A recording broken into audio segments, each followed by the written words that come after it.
Welcome to the Predictable Revenue Podcast, where frontline sales leaders teach you how to build and scale an outbound sales team.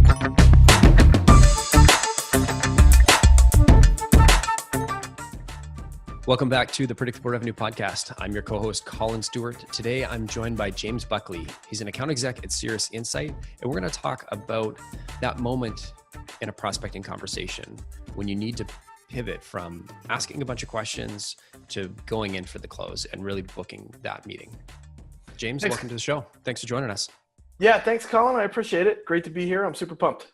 So I understand you wrote a book about this called Tip of the Spear? That's right. Tip of the Spear, Blood, Sweat, and Sales was originally written as a handbook for sales development reps that were new to the business. I think in most cases, sales reps tend to start as SDRs or sales development reps, and then they grow into other positions. Maybe they grow into leadership, maybe they grow into an account executive role like I did. But Tip of the Spear was written as a handbook, kind of a guide, like get familiar with this particular role and what it can do and how powerful it can be, because the sales development role is the tip of the spear when it comes to business in general. I think often the sales development rep is the first stop for a customer, if not at least the second. They have to talk to somebody to get the ball rolling. Totally. So talk to me about this conversation we're going to have. When you think about that transition point in the conversation, where do you start with? Where do you provide some context here? Yeah. So the thought of moving to scheduling a meeting from a cold call or from a cold conversation can sometimes be daunting. And oftentimes what I hear from sales reps is, how do I pivot this? How do I move from one subject to another? Or, hey, great to meet you. Let's schedule a call. I think that if you're smart about it and if you're focused on building a relationship that's founded in trust and mutual respect for one another and an obvious goal in mind, and everyone's aware of that goal, then the setting up of the call should be very organic. So I've often said things to clients that I'm cold calling, hey, this is going great. I don't want to take up too much of your time. Are you free maybe next Wednesday? Let me send you some times. And we use a tool with Cirrus Insight that will let me send him, multiple times, her multiple times, and they can choose one. But I'll just pick a day out of the clear blue, and I give them a good amount of time so that they can prepare for the call. But that seems to work really well. It's just giving them the option of a specific day and then saying, let me send you some times. And then they can see the times and click the one that works best for them, and everyone gets an invite, and suddenly it's super easy. And they know what they're calling about, right? Hey, remember we talked last week? Yeah, it's great. How you been doing?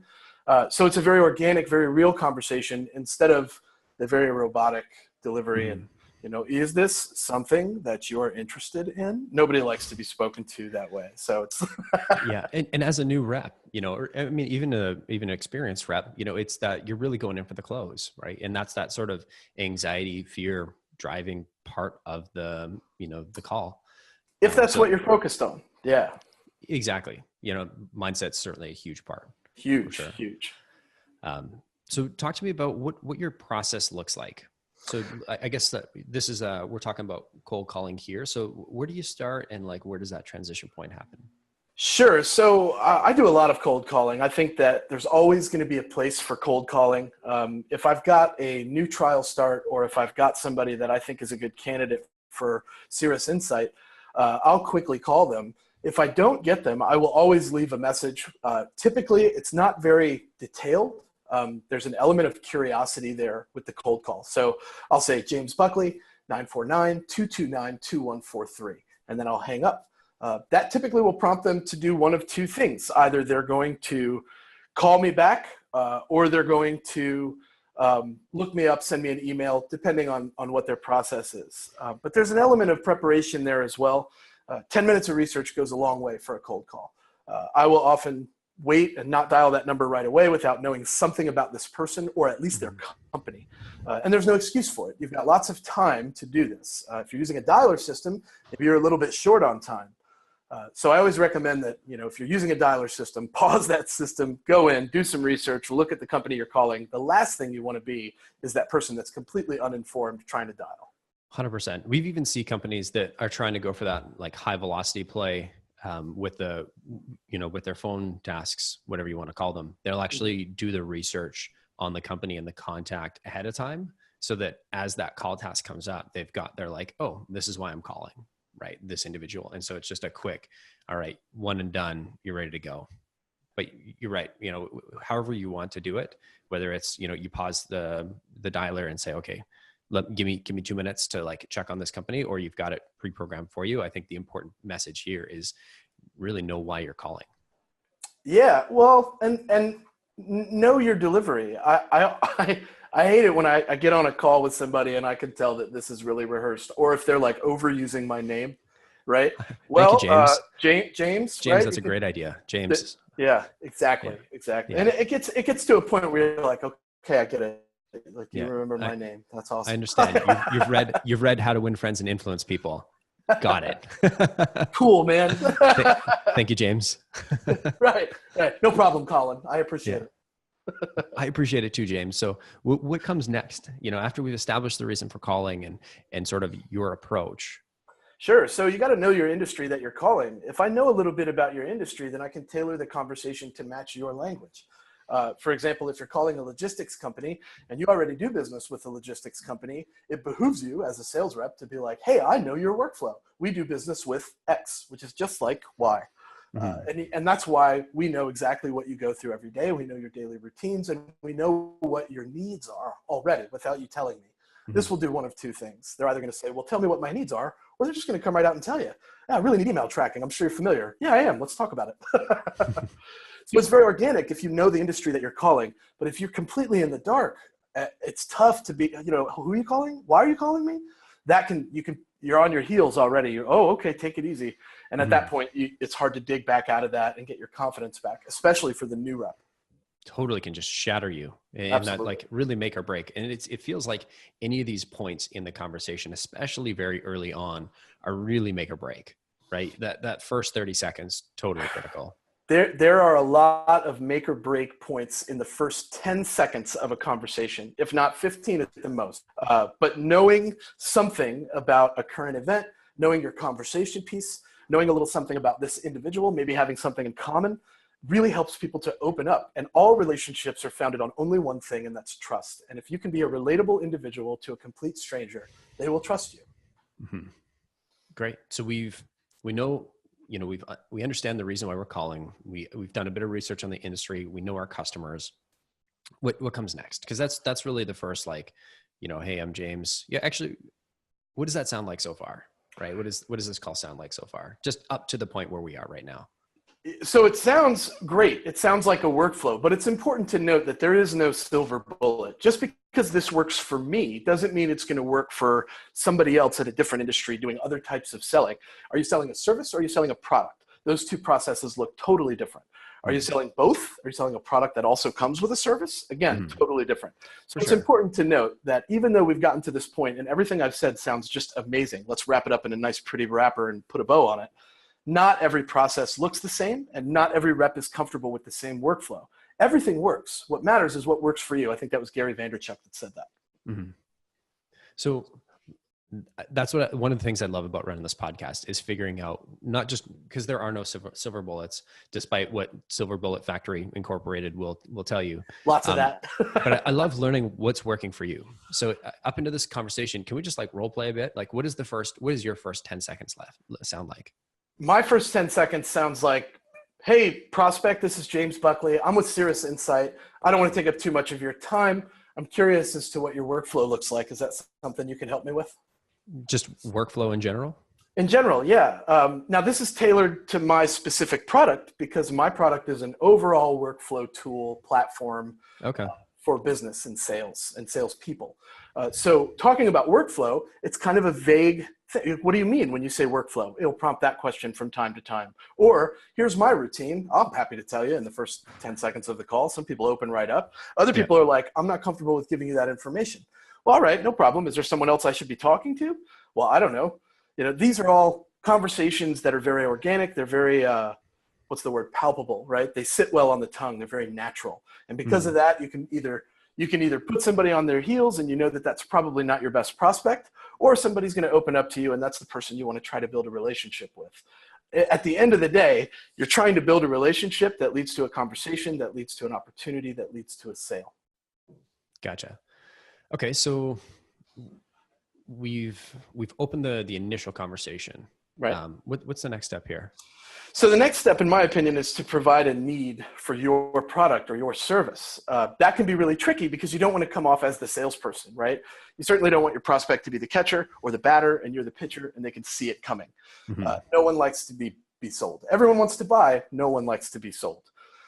So I do really well just finding out if we're a fit for their overall process by asking questions that are open-ended. Try to avoid the yes or no answers. I ask questions that are, you have to do a little bit of thinking, right? So instead of saying, do you use Salesforce? I'll say, how familiar are you with Salesforce? It's a little less aggressive. It's a little less, here comes the pitch. And it's a little more, oh yeah, I use it every day. Or I used to use it, but we don't use it here. Now I can weed out that possibility. Or are you a Gmail user? What I try to do is I try to find the crux. I try to be the cornerstone of use cases. If you're using something that tracks emails or something that helps you schedule meetings and you use it every day, I want to be that person. I want to be that product. So what's it going to take for me to get you to at least have a conversation with me so we can talk about it? What are you paying for it? Perhaps I could beat that price. If I can save you money and time, we've got to win. Yeah. So can you give me some more examples of some of the open-ended questions that would sort of, lead you to that pain? Yeah, I mean, I ask questions that are, how long have you been using a tool? Has it been useful for you? Does everybody use the same tool, or is this a specific thing that you do on your own? Are there other people that this would affect if you were to make this change? Understand that for me, in my mind, and I think I read this somewhere recently, and ever since I read it, it's stuck with me. I wrote it. But every person you talk to, it's not your competitor that you're up against. It's that person's resistance to change. Mm-hmm. And if you can just tap into that and find out why it exists, you might be able to find something useful to help them. And if your aim is to help them, not to make the sale, to help them, then you're going to do that very naturally, very organically, and that's going to improve retention and reduce churn long term. It's not enough to make the sale. You now have to maintain the sale by maintaining the relationship. That's really interesting. It reminds me of, I grew up on Miller Hyman. And so the sort of buyer's state, I remember when reading this section of the book, and it just sort of like opened my eyes to like, oh, I'd never really considered. And they can be like, problem aware or unaware or even keel. So like even keel is like, they know about the problem, but they just don't care. There's not enough pain for them to do anything. And there's like aware of the pain and like ready to do something. And there's aware of the pain, not ready to do something, and, ignorant of the pain. Right. And to think about like trying to understand where your buyer or your prospect is in their sort of like mentally in that, on that scale was just like blew my mind, as a young rep. It can change your perspective, and perspective is everything when you're talking to somebody that could potentially buy from you. For me, numbers are important. How many people will be affected by this change? Will it affect everyone or just you? Is there separate teams? Do you need to be able to separate teams out if you're going to go with a solution like mine? These are all details. What's your biggest pain point right now? I love that question because everyone wants to complain. Right, to somebody that's going to listen. We're weird to see negativity. I have a friend that started a website that was Mr. I Hate Mondays. And before that, he tried Mr. I Love Fridays. I Love Fridays got almost no visitors, like nobody cared that he loves Fridays, right? But I Hate Mondays was like an instant success. Everybody just started following him like crazy. In fairness, everybody probably thought that he was actually Garfield. That's fair.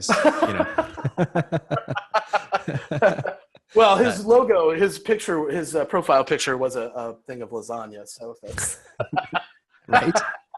John Boy, come on. Come on, man. I love that he always wanted to ship Normal off to like Abu Ghraib or something. It was crazy. That was amazing. Yeah. Garfield and Friends was awesome. Exactly. So we've established the reason for calling. We've sort of established the need for your offering. We've talked a little bit about Garfield. What's next? So for me, next is typically, depending on how your company is structured, it's the pass off, right? If somebody's interested enough, then you want to pass them off to somebody instinctively. And I feel like there's a big debate right now on whether or not that's the right thing to do. And here's why, is because if you're going to pass somebody off, they have to build a new relationship once you pass them off. So in an ideal world, you'd have three teams. You'd have SDR team that would build a relationship for 3 months and get somebody to trust them, and now they install your product maybe. And then you pass them to an account executive that's going to close them, or a closer, right? Now they have to build that relationship with that person. Well, now they have a bug or a problem, or we need onboarding or training. Well, now the account executive's out. We've already built that relationship. Sorry, I'm going to move you to this person who's a customer success person. That's 3 relationships that we expect our customer to build before we even begin to do business with them. And that's a lot for a customer if you think about the emotional investment it takes to build a relationship in today's fast-paced world. So I think that the best way to go about it is to own the sales cycle from start to finish. I've closed several accounts as an account executive already. I've yet to pass one to a customer success rep because I don't think they need that. I think if they need something, they're going to come to me, and they have. And we've been able to work it out without involving another team member. That saves my company time. It gives my customer instant gratification, which is the world that we live in today, thanks to the Insta Facebook world. And I'm fine with that, because at the end of it all, when my competitor comes whispering in my company's ear, my client's ear, they're going to say, I can't leave James. That guy's awesome. He provides great support for me. He's there for me. And I love working with him. He makes me feel good. And that's the brand you want to shoot for yourself and for your company. For sure. Just to provide some context, I know we're going a little sidetracking, but what's the relative sort of deal size that you're working with here? So for me, it could be anywhere from 10 licenses, 5 licenses, to 50 or 200 licenses. It just sort of depends on the customer's need, the size of the company, the number of users that could benefit from my product. Cirrus Insight sells a per license per month basis, or we sell annual licenses. Obviously, you save a little money when you sign up for the annual license. But the idea for Cirrus Insight is a giant workflow platform. To be able to help people use email better, help customers faster. All these things play into everyday routines for everyday people, no matter the size of the company. Gotcha. So in terms of dollar volume, are we talking $1,000 a year to $10,000 a year, roughly? Sure. Could be 1,000, could be 10,000, could be 50,000, could be 130,000. Depending on the size of the company. We are very flexible when it comes to price, because we want to work in your budget needs and prove return on investment. We're a startup company. This is year 5 for us, so it's a pivotal year. We want to be able to work in every budget need and prove return on investment so that we can work you towards that full price. If we can't prove return on investment, then there's no reason for us to continue to have the conversation, right? That's fair. But we're confident in our product, and I think that's an important piece as well. Cool. I think the piece I was just kind of pointing out is like you're talking more about being a full stack, prospector, account exec, closer, right? Whereas I think when you're talking, I think companies that are generally 20,000, $10 to $100,000, you're really getting more into that specialization, right? Absolutely. So let's talk about in that environment here. So in a world where the SDR has to pass to the account exec, what does that look like when you're going from, because at this stage in the call, we've gone through, we know the reason, we've established why they're calling, we've established that there is a need, we understand what their team environment looks like. Yeah. Now we got to work on, okay, let's transition this. So what does that look like? That's good. No, it's a good question. And I think building rapport looks a lot of different ways. For me, my strongest clients are the ones that believe in me. Workflows often consist of multiple departments that work together, and that's a good thing. It's not a bad thing to have lots of people focusing on the same things. The more detail that you have about people that are affected, or the more opportunity to become saturated in day-to-day routines. Otherwise, the better off you are in that scenario. Otherwise, the more saturated you can get in everyday routines, the more dependent they are on your product. And if they're dependent on your product to do business every day, it's going to be very hard for them to walk away. It's going to be hard for them to remove your service or your product from their everyday workflows. If you've established that kind of value, then what you've established is a relationship that's built on a need, as well as personal care and personal time and check-ins. These are all important pieces of relationship building that help with retention and churn. So, but moving on to what you said about the pass off, I will often attend a demo that I've set up if I'm an SDR, for a specific deal. And the reason is because I don't want them to feel like they have to build that relationship from scratch. I am there to help them build that relationship with this new person that's going to help them. If I'm there at the call, the assumption is already made that I'm giving them all of the background. They already know all the details. And that's usually really helpful for both the account executive, and it puts my client, my prospect, at ease. They feel much more communicated with, so to speak. So it's easier for them to trust the person that's on the line with them. It's easier for them to set that follow-up call. It's easier for them to be honest about the pain points that they have. I think some people tend to hold back a little bit when they meet somebody new. You know that feeling you get in your stomach when you have to shake a new hand? I was born without one of those. So I don't have that, but most people do. So it's important to take note of it and be able to react accordingly. Gotcha. So let's focus on that moment. And we talked a little bit about this. So we put the outline together around the pass. And this is sort of that critical spot in the conversation where we understand a bit about we have a good idea that, hey, they're the right person. There's a need here. They are a prospect that we should book with an account exec. What's going through your head once you've got that? And how do we walk me through how you get from this point here to we've booked this call on the calendar of an account exec or with one of your account execs? What sort of is going through your head? What are because I think this is the thing that you know how to do very well that the audience is just dying to hear. They're like, James, tell me your secrets. Yeah. So, I think to some extent it's a judgment call. And in most cases, the demeanor of a conversation is going to play a huge role in how it should play out. So if you've got a phone call that's going well because you've created interest, but you get the impression they're a little bit cagey, maybe don't send them to the account executive right away. Maybe set a follow-up call, have another call with them. Maybe offer to take them out if they're local. Let's meet for coffee. Let's meet for tea. Let's sit down and have a meal together. Let me take you to lunch. So this is the biology of human beings and thus the biology of sales. When you sit down across from somebody to have a meal, they're fighting a 2,000-year-old instinct where we have to eat together and be social. You want the pass off to the AE and the demo to feel that same sense of camaraderie, that same sense of connection. And the only way to do that is to be present and accounted for throughout the process. If you've sold an idea or a concept to somebody enough to where they're ready to talk to an account executive and possibly purchase your product, then it's important that that same message be consistent throughout the delivery of every single call, because that's what originally got them interested in the first place. If it's automated emails, then you want to talk about automated emails. And again, so much depends on other departments that you want to try to wrap everything up and include as many people as possible. So I always end the call with, hey, do you want to invite anybody else? Let's get on the next one. Bring your VP of sales. Let's talk to them. All of this plays into how to build that long-term trust foundation that all successful relationships are built on. Gotcha. Yeah.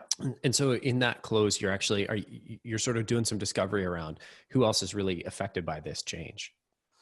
Yeah, I don't single out the leaders. In fact, I would argue that the leaders are not the people we need to be selling to. We need to be selling to the people that use your tool, your platform, your process, your service. Your champions, That's right. Those are the people that are going to tell the leaders who are going to write the check to you. Those are the people that are going to tell them, hey, this is a great tool. I don't know why we haven't been doing it this way the whole time. Those are your cheerleaders. Those are the people that make the deal happen. It's funny. I used to believe in, when I first started, I've been cold calling for I was cold calling for a long time before I read Predictable Revenue. But when I did, I was like, damn, call high, email high, get that referral down. Genius. We recently did and Aaron had this, used to have this video somewhere. I was on a video platform that I think went bust. And so we ended up downloading all the videos. They're not there anymore. But Aaron used to have this video on mapping calls, and how to effectively run a mapping call. And while that video was up, Phil Keen basically memorized it, built a presentation on it, and then started iterating on it. And we recorded a podcast with him. It probably is, 5 or 10 episodes ago from where we're at today. And he did something really interesting that aligns exactly with what you're saying, in that, in addition to the sort of top-down approach, he was also doing a bottoms-up, where he was calling into the individual sales development reps, account executives, just to have a conversation about, hey, tell me about your life here. Is this challenge? Is this a challenge for you? Is this a pain? How much do you spend doing this? And he's not really trying to sell to them. He's gathering information so that when he eventually does go to that, whoever the decision maker is, whoever that economic buyer is, they're powered up with, hey, I talked to 5 of your reps and they all said this is a pain. Did you know that they're spending, N hours a month or every week on this? And then that's new information that you're like, what? Damn. It's beautiful. Yeah, that's a great workflow. So Cirrus Insight does free trials. Reach out to me anytime if you want a free trial, blah, blah, blah, shameless plug. If I have several people from the same organization on a trial, I'm not reaching out to every one of them individually, trying to figure out who my decision maker is. I send it to one person and CC the rest of them. And I don't go on LinkedIn and check out every single person and see who my person is and which one might be the guy, right? I want everyone at that team, all 7 of them that are trialing Cirrus Insight, I want them to know that I'm here for every single one of them, no matter what. Reach out to me personally. I'm your guy. I answer my phone. These are things that are hallmarks, tenets of successful salespeople. No successful salesperson lets everything go to voicemail. And if they do, they always return that phone call. That's, I think, part of what makes somebody successful in business as a whole is just being there for your customer. I don't care if you're a brand new user and you're brand new to the company and you just started 2 days ago. If my application makes you a stellar sales rep and you take the lead, then I know that when it comes down to it, they're going to say, hey man, what are you doing that's different? And you go, hey, I use Cirrus Insight. And now suddenly everybody's on Cirrus Insight and it's viral. And that's very organic. That's very proven ROI. It's hard to deny the value. Yeah. Let's say Cirrus Insight 5 or 6 more times, James. Cirrus Insight and Cirrus Insight and Cirrus Insight. Yeah. I'm gonna get our editor to go bleep all those out. You totally could. Yeah, absolutely. Yeah. So talk to me about how do you build rapport with somebody who isn't on one of these calls? Because invariably, if we're selling a $50,000 deal, it's not usually going to be straightforward, PO done, click here, signed here, done. We're dealing with multiple people. How do you build that rapport with somebody who's not on a call? It's usually not one person's decision. It's usually a team of people that are evaluating an application or a software. It's usually a group of people that are testing it at once and giving feedback to that other group of people. There are a lot of moving parts. So again, as I said, emailing everyone at once, keeping the room small, keeping everything looking like we're all on the same page and I'm your main point of contact, lets everyone on the team know this person is there for me. I know a lot of software reps. I know a lot of software companies out there, and all of them have the same complaint from the same customers left and right. It's so hard to get a person on the phone.